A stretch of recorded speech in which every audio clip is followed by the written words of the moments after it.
I am Rajeshwari, working as a lecturer in chemistry in Sir Sierra College for Women, Eluru. In this video, we discuss about 2nd BSc Chemistry, 4th semester, paper 4, Spectroscopy and Physical Chemistry. Topic, Unit 3, Dilute Solutions 5.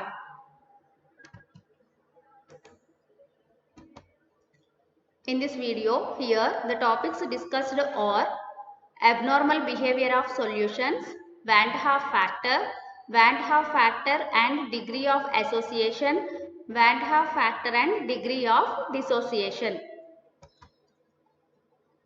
First of all, we see about abnormal behavior of solutions. Since colligative properties of solutions depends only on the solute particles present in the solution and not on their nature, colligative properties of solute which undergo dissociation in solution have higher than expected for the normal substances.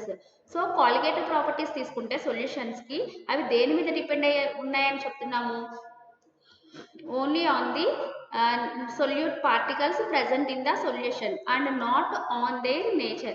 అంటే ఏం చెప్తాము అంటే colligative properties of solutions depends only upon the number of moles of solute particles present in the solution and not the nature of the solute అనేసి చెప్తాం.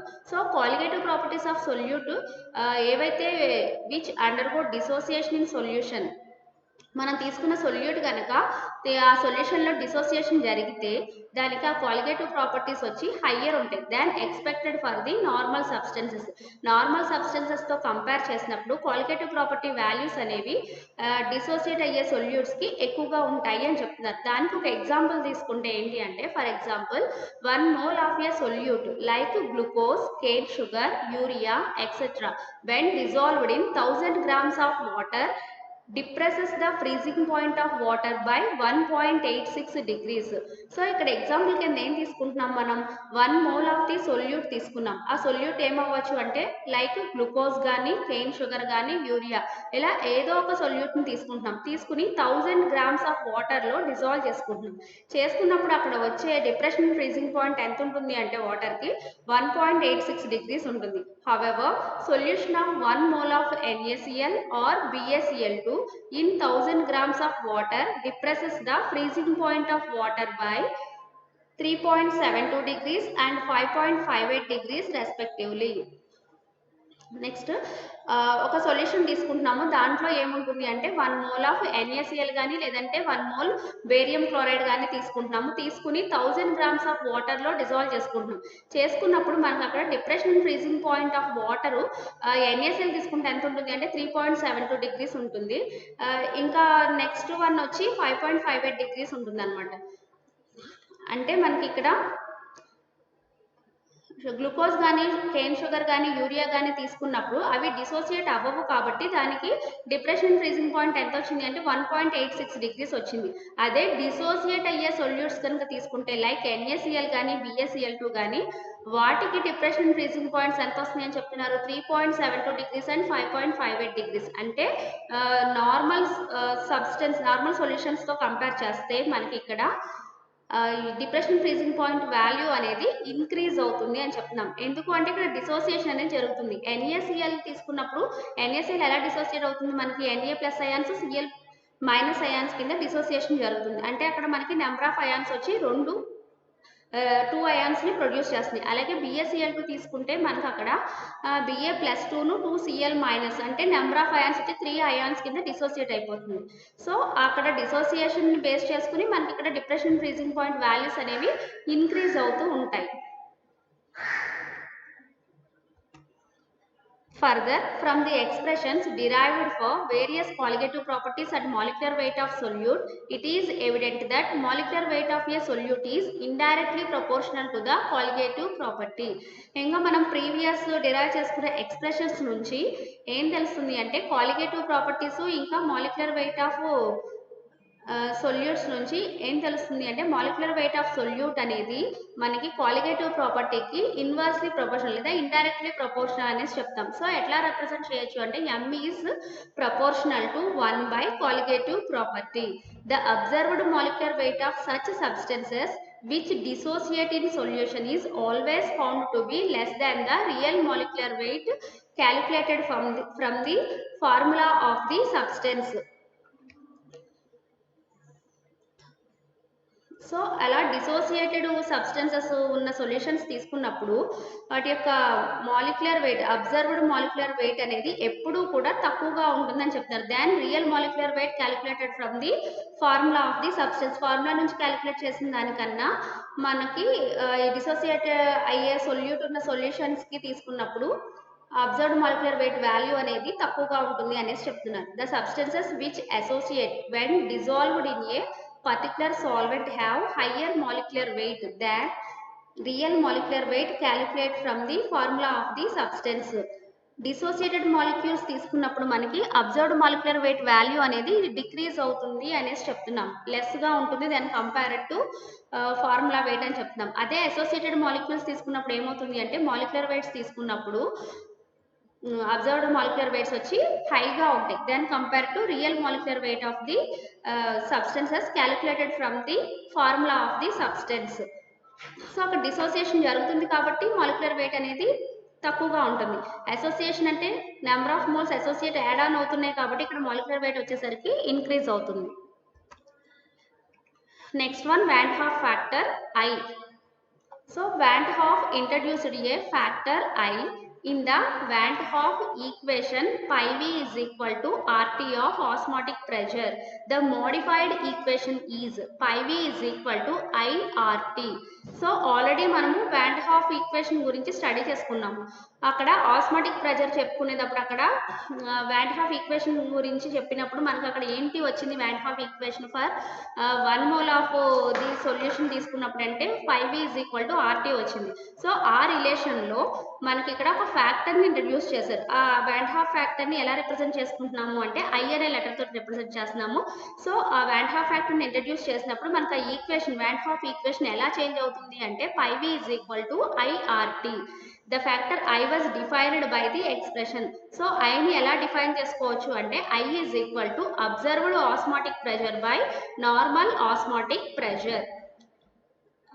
So ఇక్కడ మనకి I value ఎట్లా వస్తుంది అంటే ఆస్మాటిక్ ప్రెషర్ రిలేషన్ తీసుకున్నాం కాబట్టి Van Hoff equation అనేది. సో అబ్జర్వ్డ్ ఆస్మాటిక్ ప్రెషర్ని నార్మల్ ఆస్మాటిక్ ప్రెషర్తో డివైడ్ చేస్తే మనకి I వాల్యూ వస్తుందని చెప్తున్నాం. Since osmotic pressure behaves like other qualitative properties the factor I can also be applied to other qualitative properties. So మనకి osmotic pressure అనేది one of the qualitative property అని చెప్తున్నాం. So ఈ osmotic pressure అనేది మిగిలిన 3 qualitative properties లాగానే behave చేస్తుంది కాబట్టి మనకి ఫ్యాక్టర్ ఐని మిగతా క్వాలిటేటివ్ ప్రాపర్టీస్ కూడా అప్లై చేసుకోవచ్చు. సో అలా అప్లై చేసినప్పుడు మనకి ఎట్లా వస్తాయి అంటే I is equal to observed lowering of vapour pressure by normal lowering of vapour pressure. దాన్ని ఎట్లా రాసుకుంటున్నామంటే observed delta P by normal delta P. Next one I is equal to observed elevation in boiling point by normal elevation in boiling point. So దీన్ని మనం ఎలా represent చేస్తున్నాము అంటే observed delta TB by normal delta TB. Next depression in freezing point apply చేస్తే I is equal to observed depression in freezing point by normal depression in freezing point. So దీన్ని ఎలా represent చేసుకుంటున్నాం అంటే observed delta TF by normal delta TF. In general so జనరల్గా మనకి 4 qualitative properties నుంచి ఎట్లా రాసుకోవచ్చు జనరల్గా రాసుకుంటే I is equal to observed qualitative property by normal qualitative property. Since molecular weight of a solute is inversely proportional to the qualitative property, the factor I may also be defined as. So మనకి already తెలుసు molecular weight of the solute అనేది qualitative ప్రాపర్టీకి inversely ప్రపోర్షనల్గా ఉంటుంది అని చెప్తున్నాం కాబట్టి so ఇప్పుడు I వాల్యూని మాలిక్యులర్ వెయిట్స్లో రాసుకోవాలి అంటే ఎట్లా రాసుకోవచ్చు I is equal to normal molecular weight by observed molecular wait. Next one Van Hoff factor and degree of association. The degree of association of a substance is defined as the fraction of the total number of molecules of the substance which exist as associated molecules. So ఇప్పుడు ఏంటి అంటే మనకి Van Hoff factor ఇంకా degree of association తీసుకున్నప్పుడు degree of association of a సబ్స్టెన్స్ని ఎలా define చేసుకోవచ్చు అంటే the fraction of the total number of molecules. of the substance which exist as associated molecules. So total number of molecules తీసుకుంటే మనం తీసుకున్న substance యొక్క దాంట్లో the fraction of the substance ఏదైతే అసోసియేటెడ్ మాలిక్యూల్స్ కింద ఎగ్జిస్ట్ అవుతుందో దాన్నే మనము డిగ్రీ ఆఫ్ అసోసియేషన్ అంటున్నాం. ఆ fraction. Consider 1 mole of a solute A dissolved in a given volume of a solvent. Suppose n number of simple molecules combine to form an associated molecule of the formula AN. Now let alpha be the degree of association. Then we have. So ఈ degree of association వాటిని explain చేసుకోవడం కోసం మనం ఇక్కడ ఒక example తీసుకుంటున్నాము. దానికి ఏంటి అంటే 1 మోల్ ఆఫ్ ది సొల్యూట్ ఏని 1 మోల్ తీసుకున్నాం అని అనుకుంటున్నాం. ఆ 1 మోల్ ఆఫ్ సొల్యూట్ని ఇచ్చిన వాల్యూమ్ ఆఫ్ సాల్వెంట్లో డిజాల్వ్ చేసుకుంటున్నాం. చేసుకున్నప్పుడు మనకు అక్కడ suppose n number of simple molecules combine అయ్యి మనకి ఒక అసోసియేటెడ్ మాలిక్యూల్ ఇచ్చింది అని అనుకుంటున్నాం అనుకోండి. అంటే n number of A molecules simple molecules A అనేవి కంబైన్ అయ్యి మనకు వచ్చిన ఇక్కడ అసోసియేటెడ్ మాలిక్యూల్ ఏంటి అంటే ఏ ఎన్ టైమ్స్ అని రాసుకుంటున్నాం. Now let alpha be the degree of association. ఇక్కడ డిగ్రీ ఆఫ్ అసోసియేషన్ ని ఆల్ఫా అని అనుకుంటే మనకి ఎట్లా రాసుకోవచ్చు అప్పుడు అంటే initial number of moles. So మనం ఇక్కడ తీసుకుంటుంది ఏ తీసుకుంటున్నాము, నెంబర్ ఆఫ్ మోల్స్ అసోసియేట్ చేస్తే మనకి ఏఎన్ అనేది వచ్చింది. సో ఇది ఈక్వేషన్. సో దీంట్లో ఇనీషియల్ నెంబర్ ఆఫ్ మోల్స్ ఎంత ఉంటుంది అంటే ఎంత తీసుకున్నాం, 1 మోల్ ఆఫ్ సొల్యూట్ తీసుకున్నాం కాబట్టి initial concentration of A is equal to 1. So ఇది రియాక్టెంట్, ఇది ప్రొడక్ట్.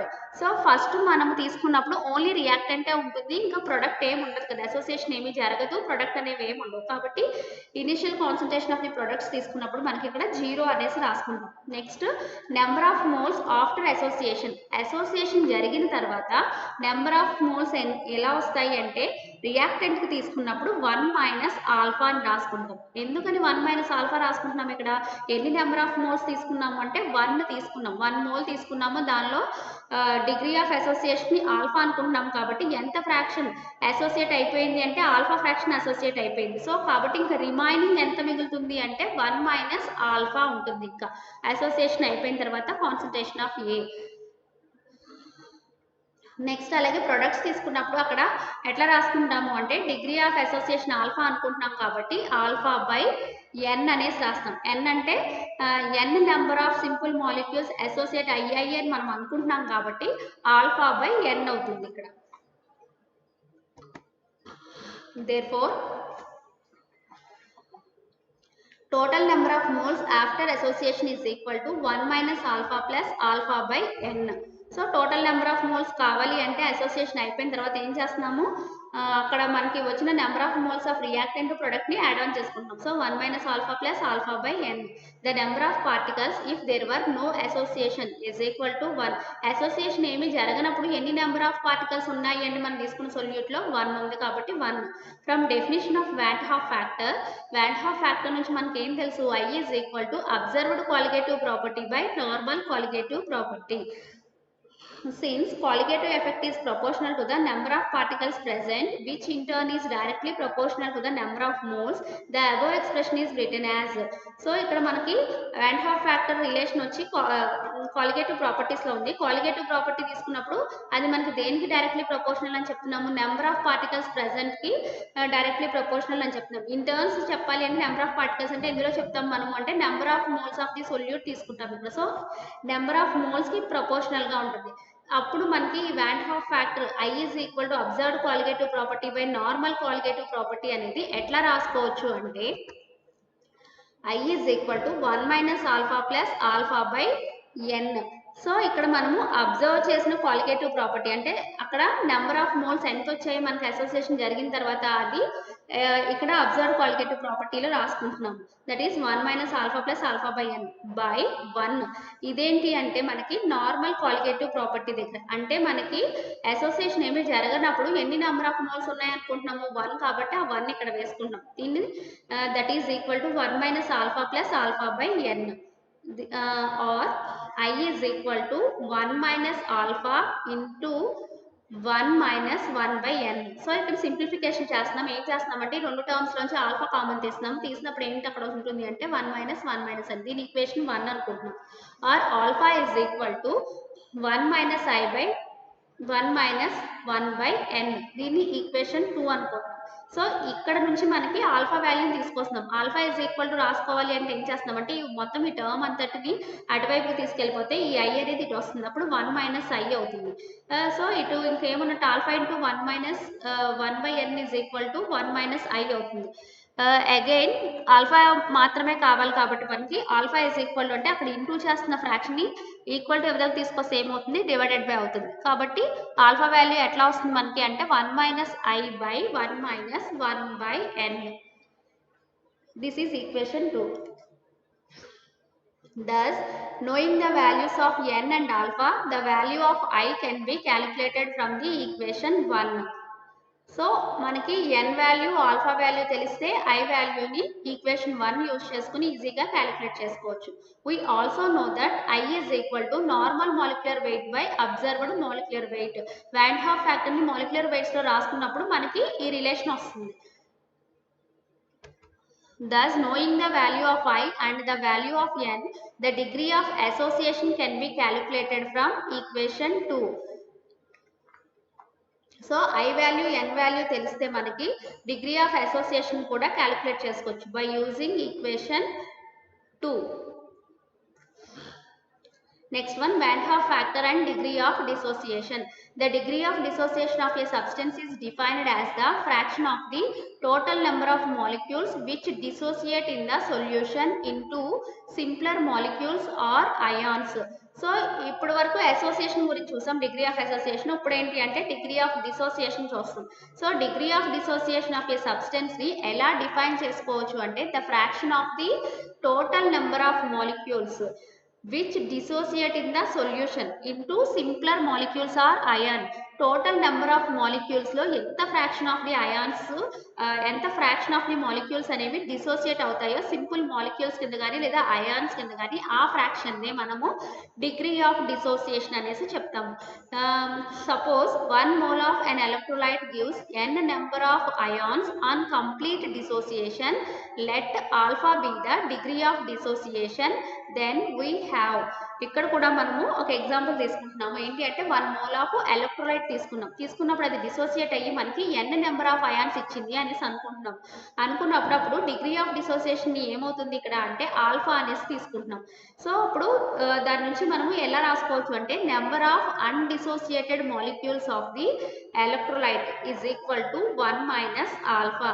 అన్డిసోసియేట్ అవ్వని మాలిక్యూల్స్ ఎంత ఉంటున్నాయి ఎలక్ట్రోలైట్ అంటే ఇక్కడ కూడా మనము అసోసియేషన్లో లాగానే ఎన్ని తీసుకున్నాము 1 mole ఆఫ్ ది సొల్యూట్నే తీసుకుంటున్నాం. కానీ ఇక్కడ తీసుకునే సొల్యూట్ ఎలాంటిది తీసుకుంటున్నాము, ఎలక్ట్రోలైట్ తీసుకుంటున్నాం. సో దాంట్లో ఆల్ఫా ఫ్రాక్షన్ వచ్చి డిసోసియేషన్ జరిగిపోయింది అని చెప్తున్నాం. ఇంకా డిసోసియేషన్ అవ్వని మాలిక్యూల్స్ ఎన్ని ఉన్నాయి అంటే ఎలా వస్తుంది మనకి 1లో నుంచి ఆల్ఫాని తీసేస్తే వచ్చేది అన్డిసోసియేటెడ్ మాలిక్యూల్స్ అవుతుంది. కాబట్టి ఇక్కడ ఏం రాసుకుంటున్నాము, number of undissociated molecules of the electrolyte is equal to 1 minus alpha అనేసి రాసుకున్నాం. Number of ions produced due to dissociation is equal to dissociation జరగడం వల్ల ప్రొడ్యూస్ అయిన అయాన్స్ నెంబర్ ఎన్ని ఉన్నాయి అంటే మనకి n ఇంటూ ఆల్ఫా అనేసి రాసుకుంటాం.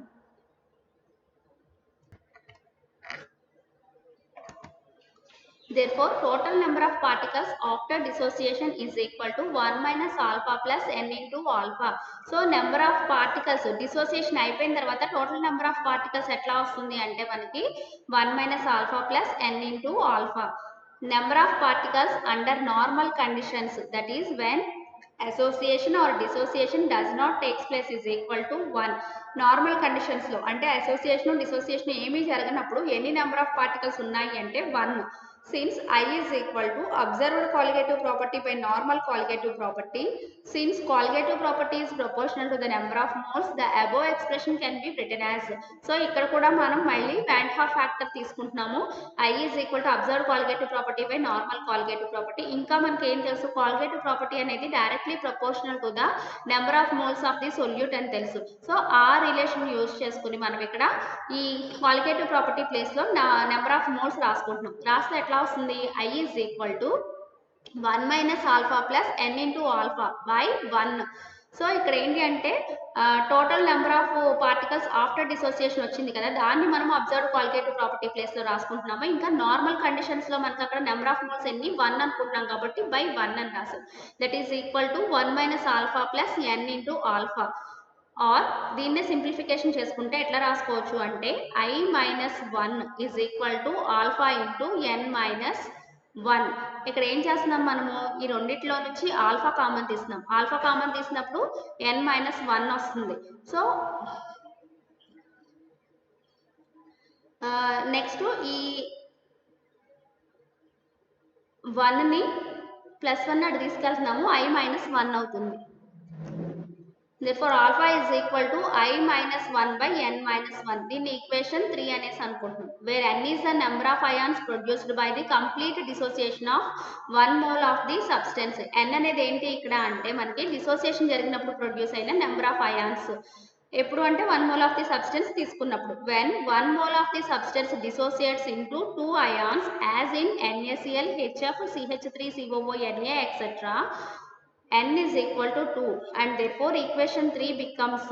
సో ఇప్పుడు మనకు వచ్చిన ఈక్వేషన్ 3 తీసుకుని ఒక ఎగ్జాంపుల్ తీసుకుంటున్నాము. ఏంటి అంటే 1 మోల్ ఆఫ్ ది సబ్స్టెన్స్ తీసుకున్నాము, అది డిసోసియేట్ అయ్యి 2 అయాన్స్ ఇస్తుంది అనేసి అనుకుంటున్నాము. సో అవి ఏంటి అంటే మనం తీసుకున్న సబ్స్టెన్స్ వచ్చి either NaCl కానీ HF కానీ CH3COO కానీ తీసుకుంటాం. NaCl తీసుకుంటే అది డిసోసియేట్ అయ్యి మనకి ఎన్ని అయాన్స్ ఇస్తుంది అంటే 2 అయాన్స్ ఇస్తుంది. అవి ఏంటి అంటే Na ప్లస్ Cl మైనస్. అలాగే HF తీసుకున్నప్పుడు అది కూడా 2 అయాన్స్ ప్రొడ్యూస్ చేస్తుంది. ఏంటవి అంటే H plus F minus. Next CH3COO Na తీసుకుంటే CH3COO minus Na plus.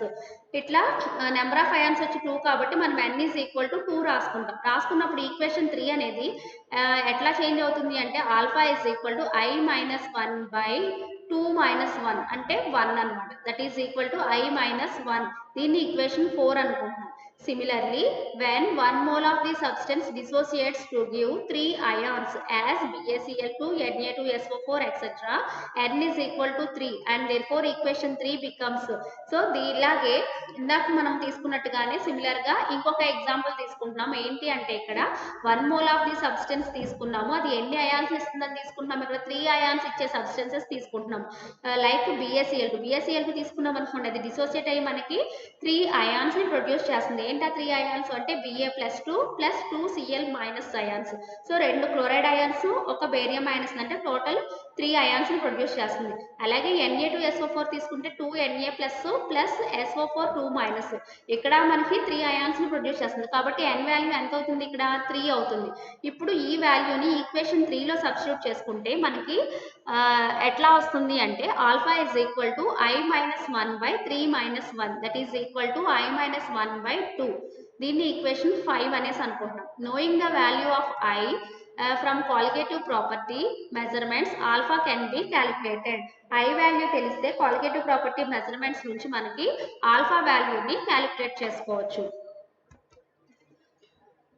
Next reference books. First one unified chemistry by OP Agarwal, second one advanced physical chemistry by Atkins and third one unified chemistry by YR Sharma, K Ramarao. Next frequently asked questions. So ఇక్కడతో మనకి unit complete అయిపోతుంది కాబట్టి దీంట్లో అడిగే questions ఏంటి అనేది చూద్దాం. ఇప్పుడు ఫస్ట్ వచ్చి లాంగ్ ఆన్సర్ క్వశ్చన్స్ తీసుకుంటే ఏం అడగొచ్చు. First one state and derive Raoult's law, explain method for the determination of molecular weight of A solute from lowering of vapour pressure. So ఇక్కడ రౌల్స్ లా స్టేట్మెంట్ డెరివేషన్ అడిగారు. దాంతో పాటుగా lowering of vapour pressure నుంచి molecular weight ని ఎలా determine చేస్తామో experiment నుంచి చెప్పమంటారు. అంటే ఆస్వాల్స్ మెథడ్ ని రాయాలి. నెక్స్ట్ సెకండ్ వన్ వచ్చి explain osmosis and osmotic pressure. How is the osmotic pressure determined by Berkeley and Hartley's method. Osmosis osmotic pressure ని ఎక్స్ప్లెయిన్ చేయమని, దాని నుంచి మనకి ఆస్మాటిక్ ప్రెషర్ ని డిటర్మైన్ చేయడానికి బెర్క్లీ హార్ట్లీస్ మెథడ్ ని అడుగుతున్నారు. లేదంటే ఇక్కడ any one of the method అన్నప్పుడు ఆ 3 మెథడ్స్ లో ఏ మెథడ్ అయినా రాసుకోవచ్చు. నెక్స్ట్ వన్ వచ్చి what is elevation in boiling point, describe any one method for determining the molecular weight of a non volatile solute by ebullioscopic method.